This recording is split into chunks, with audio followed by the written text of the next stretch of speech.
नमस्कार मित्रों, मैं अंशुमान सिंह आपके अपने YouTube channel target with Rohan sir channel पर आपका हार्दिक स्वागत करता हूं।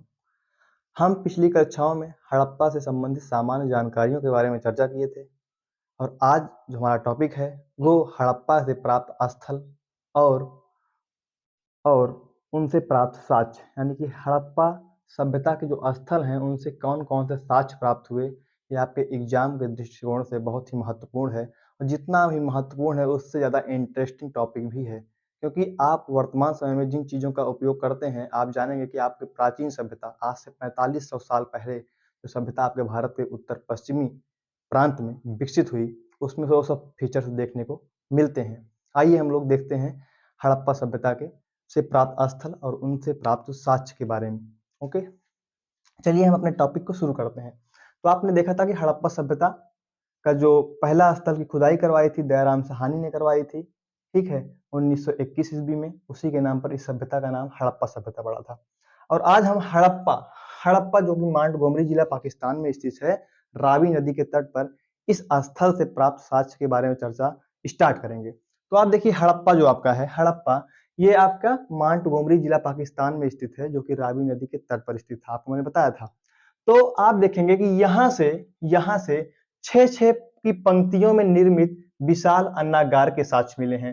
6-6 की पंक्तियों में निर्मित विशाल अन्नागार के साक्ष्य मिले हैं। देखिए पंक्तियां थी कैसे, अन्नागार मतलब कि अनाज को रखने का एक, जैसे आपके घर में रूम होता है उस तरीके से अनाज को रखने के 6-6 की पंक्तियों में, बीच में एक गली थी इस तरीके से, उसके बाद एक रूम, 2 रूम, 3, 4, 5, 6 इस तरीके से एक तरफ, फिर 1, 2, 3, 4, 5, 6 इस तरीके से 6-6 रूम की 2 कतारें मिली हुई हैं, यानी कि 12 रूम होते हैं टोटल। तो आप कहां से मिली हुई है? हड़प्पा सभ्यता से। हड़प्पा सभ्यता से आपको हड़प्पा सभ्यता के हड़प्पा स्थल से 6-6 की पंक्तियों में निर्मित विशाल अन्नागार के साक्ष्य मिले हुए हैं। अगला साक्ष्य देखिए, स्त्री के गर्भ से निकलते हुए पौधे की मृड मूर्ति, जिसको पृथ्वी माता कहा गया है। एक ऐसा मृड मूर्ति मिली है, मिट्टी की मूर्ति मिली है जिसके गर्भ से एक वृक्ष निकलता हुआ दिख रहा है। ऐसा प्रतीत होता है उससे कि ये पृथ्वी माता इनको कहा गया है। पृथ्वी माता का कॉन्सेप्ट देखने को मिलता है किससे? स्त्री के गर्भ से निकलते हुए पौधे की मृड मूर्ति से, ठीक है ना। तो पौधे की मृड मूर्ति मिली हड़प्पा से, आप देख रहे हैं। दूसरे आप देख रहे हैं 6-6 पंक्तियों में एक विशाल अन्नागार मिल रहा है। आगे बढ़िए, आगे देखते हैं हम। एक बर्तन पर बना मछुआरे का चित्र, बहुत इंपॉर्टेंट, आपके एग्जाम में पूछ लिया जाता है कि बर्तन पे बने मछुआरे का चित्र हड़प्पा सभ्यता के किस स्थल से प्राप्त होता है, तो आप कहेंगे हड़प्पा स्थल से प्राप्त होता है। क्या प्राप्त होता है? एक बर्तन पर बना मछुआरे का चित्र, एक बर्तन पर बना मछुआरे का चित्र, याद रखिएगा। फिर अगला जो आपका साक्ष्य है, सर्वाधिक अभिलेख युक्त मुहरें, मुहरें जो होती हैं वो उसमें सर्वाधिक अभिलेख है, उसमें सर्वाधिक मतलब लिखी हुई मुहरें जो प्राप्त हुई हैं वो कहां से प्राप्त हुई हैं? आपकी प्राप्त हुई है हड़प्पा सभ्यता से, हड़प्पा सभ्यता से, ठीक है ना। उसके बाद आप देखेंगे हड़प्पा सभ्यता के हड़प्पा स्थल से फिर आप देखेंगे कब्रिस्तान यच R37 और कब्रिस्तान यच के साक्ष्य, कब्रिस्तान R37 और कब्रिस्तान यच के साक्ष्य मिले हुए हैं आपके हड़प्पा सभ्यता से, ठीक है ना। कौन से? R37 और कब्रिस्तान यच के साक्ष्य मिले हुए हैं हड़प्पा स्थल से। तो आपने क्या क्या देखा? 6-6 पंक्तियों में निर्मित विशाल अन्नागार, स्त्री के गर्भ से निकलते हुए पौधे का मृड मूर्ति, एक बर्तन पर मछुआरे का चित्र, उसके बाद सर्वाधिक अभिलेख युक्त मुहरें, और अंतिम में देखा आपने कब्रिस्तान R37 और कब्रिस्तान यच की साक्ष्य, ठीक है। तो ये आपके हड़प्पा स्थल से मिले। अगला स्थल जो आपका है ये कहाँ है? मोहनजोदाड़ो। मोहनजोदाड़ो जो कहां पर है आपके? आप देखेंगे सिंध नदी के तट पर, सिंध पाकिस्तान के इलाके में ये स्थित है। यहां से कौन कौन से साक्ष्य मिले हैं आप देखिए।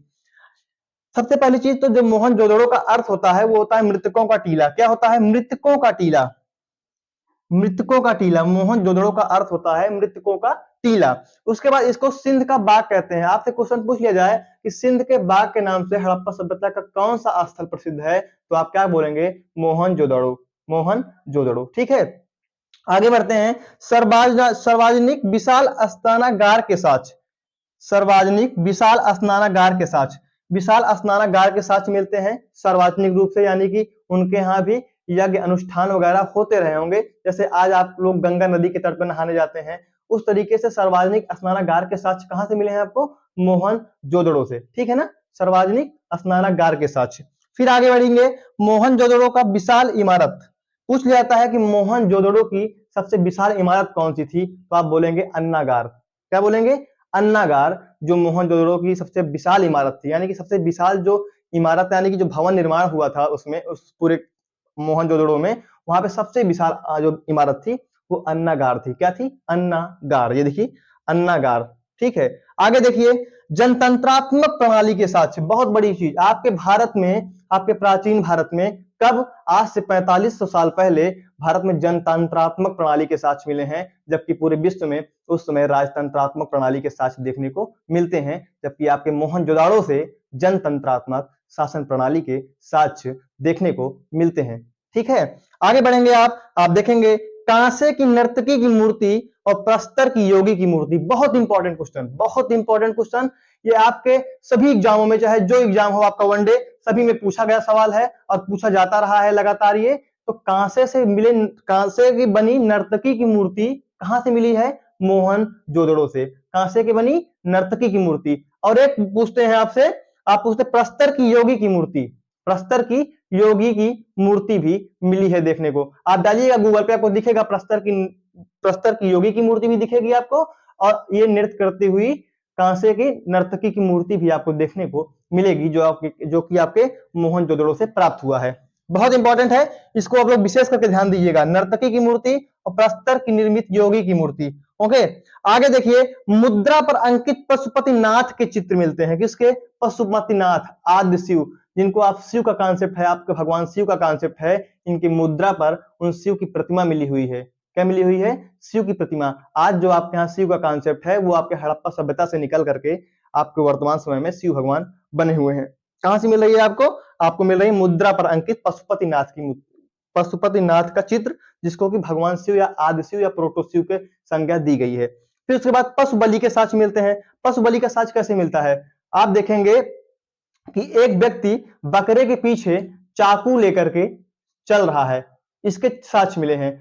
बकरे का पीछा करते हुए व्यक्ति के हाथ में चाकू है, तो वो पीछा कर रहा है, तो इससे पशु बलि का साक्ष्य मिलता है। कहां से? आपके मोहनजोदड़ो से। बकरा चल रहा है आगे, पीछे मनुष्य लेके चाकू जा रहा है, तो उससे लगा दिए तात्पर्य कि ये पशु बलि का साक्ष्य है। आगे बढ़िए, बहुत इंपॉर्टेंट ये भी है। फिर कुबड़ वाले बैल का साक्ष्य, बहुत इंपॉर्टेंट, मतलब आपका जो आज का स्लाइड है इतना इंपॉर्टेंट स्लाइड है कि क्या बताएं। कुबड़ वाले बैल का साक्ष्य भी आपको मोहनजोदड़ो से देखने को मिलता है। कुबड़ वाले बैल के साक्ष्य, पशु बलि के साक्ष्य, पशुपतिनाथ मुद्रा पर अंकित चित्र मिला हुआ है। ठीक है, आगे बढ़िए, आगे बढ़िए। एक नोट है, नोट को आप लोग विशेष करके ध्यान दीजिएगा। ये क्रम पूछ लिया जाता है। क्या पूछा जाता है? कि हड़प्पा और मोहनजोदड़ो में मनका पक्की ईंटों के बनते थे। ठीक है ना, हड़प्पा और मोहनजोदड़ो में माकान पक्की ईंटों के बनते थे, और आपको हर जगह कच्ची ईंटों के मकान मिलेंगे, लेकिन आपके हड़प्पा और मोहनजोदड़ो से जो मकान बने हुए हैं पक्की ईंटों के बने हुए हैं। इसीलिए तो इसको एक नगरीकरण सभ्यता बोलते हैं। नगरीकृत सभ्यता इसी के लिए बोलते हैं क्योंकि पक्की ईंटों के साक्ष्य मिले हुए हैं घर में।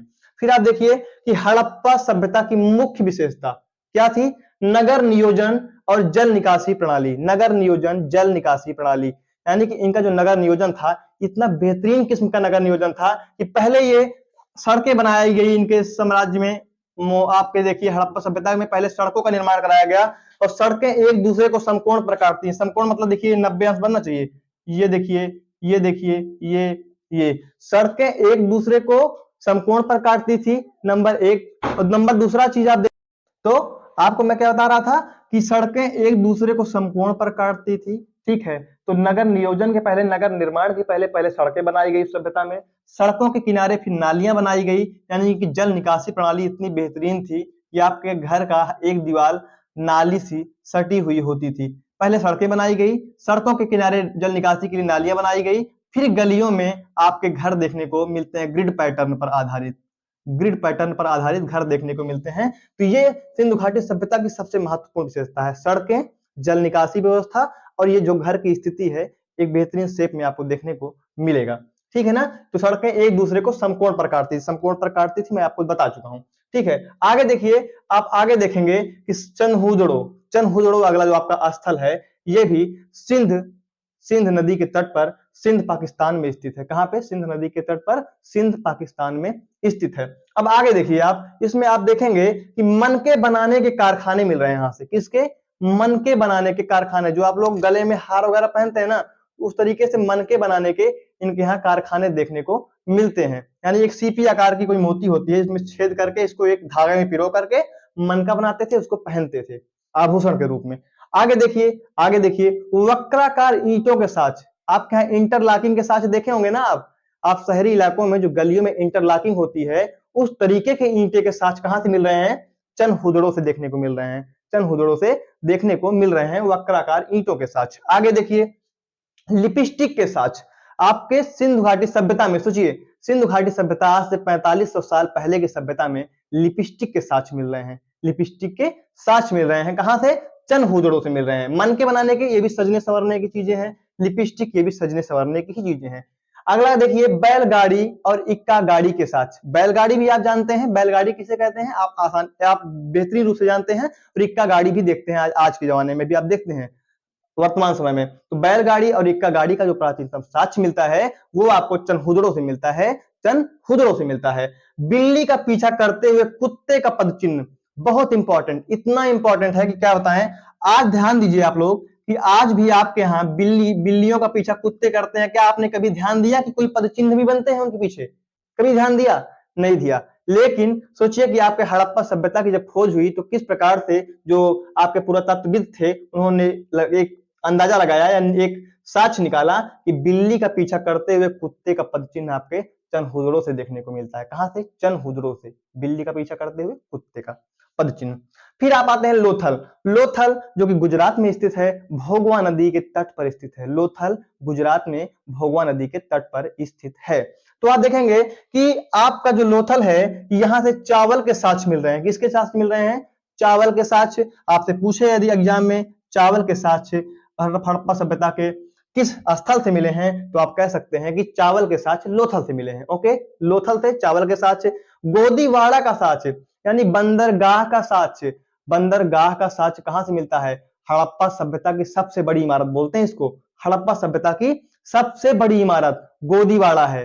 गोदीवाड़ा हड़प्पा सभ्यता की सबसे बड़ी इमारत है। फिर उसके बाद आप देखेंगे दूसरे नंबर पर हड़प्पा जो आपकी है, हड़प्पा में जो मिला हुआ आपको क्या है? अन्नागार। हड़प्पा में मिला अन्नागार दूसरे नंबर पर। तीसरे में मोहनजोदड़ो से मिला अन्नागार। और चौथे स्थान पर आप देखेंगे मोहनजोदड़ो से मिला स्नानागार। 4 इमारत की क्रम पूछ ली जाती है। पहले पे लोथल का गोदीवाड़ा, दूसरे पर हड़प्पा का अन्नागार, तीसरे पे मोहनजोदड़ो का अन्नागार, चौथे पे मोहनजोदड़ो का स्नानागार क्रम से है। सबसे बड़ी इमारत गोदीवाड़ा। फिर देखिए गोदीवाड़ा, इसको हड़प्पा सभ्यता की सबसे बड़ी संरचना बोलते हैं। सबसे बड़ी इमारत, सबसे बड़ी संरचना बोलते हैं। आप देखिए वृत्ताकार या चतुर्भुजाकार अग्निवेदिका के साक्ष्य। अग्निवेदिका आप यज्ञ करते हैं ना, तो वही यज्ञ के भी साक्ष्य मिले हुए हैं। कहां से? आपके लोथल से यज्ञ करने के साक्ष्य। और यज्ञ वेदिका एक गोलाकार की भी बनती थी और चतुर्भुजा आकार की भी देखने को मिलती है। कहां से? आपके लोथल से, जो कि भोगवा नदी के तट पर स्थित है। आगे बढ़िए, फारस की मुहरें। फारस की मुहर आपको कहां मिल रही है? चनहुदड़ों से मिल रही है। इससे आप क्या तात्पर्य लगाएंगे? फारस की मुहर मिल रही है, इससे तात्पर्य ये लगाएंगे कि हमारा विदेशी व्यापार होता था। हमारे सिंधु घाटी सभ्यता का विदेशों से व्यापार होता था। वहां की मुहर आपके हड़प्पा सभ्यता में जब देखने को मिलती है तो आप यही अंदाजा लगाएंगे विदेशी व्यापार का कॉन्सेप्ट फारस की मुहर से। 3 युगल समाधियां, 3 युगल समाधियों के साथ मिलता है। यानी सती प्रथा का प्राचीनतम साक्ष्य कहां से मिलता है आपके भारत में? कहां से? लोथल से मिलता है। 3 युगल समाधियां यानी पति पत्नी की, पति पत्नी 1, पति पत्नी 2, पति पत्नी 3, यानी कि 3 युगल समाधियां मिलती हैं। पति के मरने के बाद पत्नी का भी जो साक्ष्य मिलता है, ये कहां से मिलता है? एक ही कब्रगाह में आपके लोथल में। तो सती प्रथा का प्राचीनतम साक्ष्य लोथल से देखने को मिलता है 3 युगल समाधियों के रूप में। विशेषकर ध्यान दीजिएगा, ठीक है। उसके बाद अगला स्थल आपका है कालीबंगा। कालीबंगा अगला स्थल है आपका, जो कि आपके राजस्थान में स्थित है। राजस्थान में स्थित है। और नदी पूछेंगे तो घग्गर नदी के तट पर, इसे आप सरस्वती नदी ही बोलते हैं। तो कालीबंगा राजस्थान में स्थित है। लोथल गुजरात में स्थित है। चनहुदड़ो सिंध में स्थित था। और आपकी हड़प्पा मांडुकुमरी जिला। आगे बढ़ेंगे तो कालीबंगा राजस्थान में स्थित है। सरसों की खेती का प्राचीनतम साक्ष्य। सरसों की खेती का, जो आप तेल खाते हैं आज सरसों का, उसकी खेती का प्राचीनतम साक्ष्य कहां से मिल रहा है आपको? कहां से मिल रहा है बोलिए? कालीबंगा। कालीबंगा से सरसों की खेती का प्राचीनतम साक्ष्य देखने को मिल रहा है। आगे देखेंगे जुते हुए खेत के साक्ष्य। आप सोचिए जुते हुए खेत के साक्ष्य कैसे मिल गए? आप कभी गूगल मैपिंग देखिएगा तो उस पर आप देखिए सैटेलाइट सिस्टम ओके करिएगा, तो आपके जो खेत जुते हुए होते हैं उसके पिक पड़े होते हैं, उस तरीके से जुते हुए खेत के साथ जो मिलेंगे वो इस तरीके से जुते हुए खेत आपको दिखाई देंगे, ऐसे जुते हुए होंगे। तो आपको एक और बड़ी खासियत आपको कहां से मिलती है कालीबंगा से आपको देखने को, कि वहां पर ग्रिड पैटर्न पर या जालीदार जुताई के साथ भी मिलते हैं। जालीदार जुताई ध्यान दीजिए, थोड़ा सा कॉन्सेप्ट है, बहुत बेहतरीन कॉन्सेप्ट है। जालीदार जुताई देखिएगा, ये आपका खेत है ना, ये आपका खेत है, तो एक तो आप ट्रैक्टर को चलवाते हैं इस फ्लो में, ये तो एक फ्लो ये हुआ, और दूसरे फ्लो में जब ये जुतवाते हैं आप फिर से उत्तर दक्षिण, तो ये जालीदार जुताई हुई कि नहीं हुई? हुई जालीदार जुताई। एक बार पूरा पश्चिम जुता दिए, एक बार उत्तर दक्षिण जुता दिए, तो वहां पर एक ही खेत से दो फसलों के साक्ष्य भी देखने को मिलते हैं। कैसे? पहले चना को छींट करके आप एक लंबी जुताई करवा दिए, फिर सरसों को छींट करके एक चौड़ी जुताई करवा दिए, तो आप देखेंगे जालीदार जुताई में दो फसलों के साक्ष्य मिल रहे हैं। एक आपके सरसों और चना का एक साथ एक खेतों में उगाए जाने के साक्ष्य देखने को कहां से मिल रहे हैं? आपके कालीबंगा से मिल रहे हैं। भूकंप का प्राचीनतम साक्ष्य, भूकंप का प्राचीनतम साक्ष्य कहां से मिल रहा है? आपके भूकंप का जो प्राचीनतम साक्ष्य मिल रहा है वो कालीबंगा से देखने को मिल रहा है। जौ की खेती का प्राचीनतम साक्ष्य पूछे आपसे, बहुत बार पूछा गया है, फिर भी पूछ सकता है। जौ की खेती का प्राचीनतम साक्ष्य वो भी कालीबंगा से। ठीक है, अब आगे आप बढ़ेंगे, जालीदार जुताई मैंने आपको बता दिया, ठीक है, और यहाँ पे चना और सरसों के एक साथ खेती करने के साक्ष्य भी मिल रहे हैं। आगे देखिए मिट्टी की काले रंग की चूड़ियां मिली, यहाँ पे मिट्टी की काले रंग की चूड़ियां यहाँ पे देखने को मिली, इसी आधार पर इसका नाम कालीबंगा रखा गया। कालीबंगा, मिट्टी की काली चूड़ियां, मिट्टी की काली चूड़ियां के नाम पर इसका नाम कालीबंगा रखा गया। उसके बाद हवन कुंड के साक्ष्य मिलते हैं। हवन कुंड, हवन कुंड के साक्ष्य आपको यहां से देखने को मिल रहे हैं। लोथल से मिल रहा है, अग्निवेदिका के साक्ष्य मिल रहे हैं, लेकिन आपके हवन कुंड साफ साफ लिख दिया। हवन कुंड के साक्ष्य कहां से मिल रहे हैं देखने को? पहली बार आपको कालीबंगा से मिल रहे हैं हवन कुंड के साक्ष्य। सिलबट्टा का साक्ष्य, सिल आप मसाला पीसते हैं, आज भी आप देखते हैं गांव के इलाके में लोग सिल पर मसाला पीसते हैं, तो वही सिलबट्टे का साक्ष्य आपको कहां मिल रहा है? कालीबंगा से देखने को मिल रहा है। ठीक है ना? तो आपको चीजें समझ में आई होंगी।